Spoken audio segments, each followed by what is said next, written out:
করা হয়েছে যাতে লোকজন এসে এখানে বসতে পারে।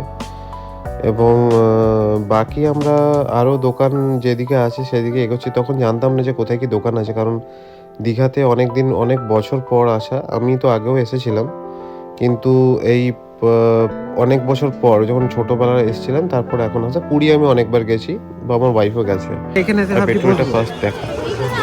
শোনো শোনো, এইখানে বসবো, তাকাও, এখানে বসবো, ঘুরবো, আর কাবাব, আর শোনো শোনো, কাবাব খাবো, ঠিক আছে, আর আর আর বিরিয়ানি খাবো, আর আসলে আমরা বাবু হচ্ছি, তুমি কি খাবে? না আমি বলে দিচ্ছি, আর পিজা আমি বলে দিচ্ছি আমরা হচ্ছে মাছ ভক্ত নই, ওই জন্য আমরা মাছ খেতে চাই না।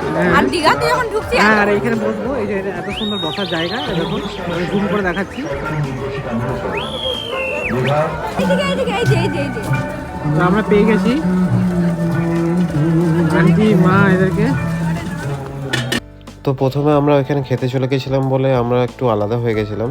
তো এসে পরে দেখতে পেলাম যে এরা এখানে ঝালমুড়ি এসব কিনছে। তো আমরা খাওয়ার পর সোজা এখানে চলে আসি। আসার পর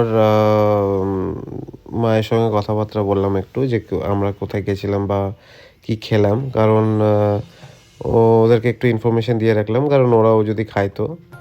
তো আমরা এখন সি বিচের একদম ধারে আছি এবং দাঁড়িয়ে আছি।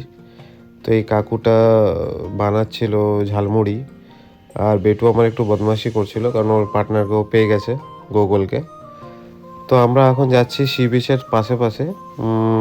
তো আমি ভাবলাম একটু ভিডিও করে নিই।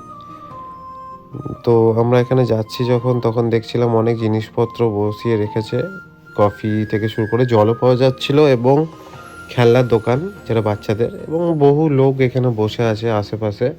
তো এখানে বাবার সঙ্গে দেখা হয়ে গেল, বাবা বসেছিল এবং আন্টিরা বসেছিল। তো আমরা জিজ্ঞেস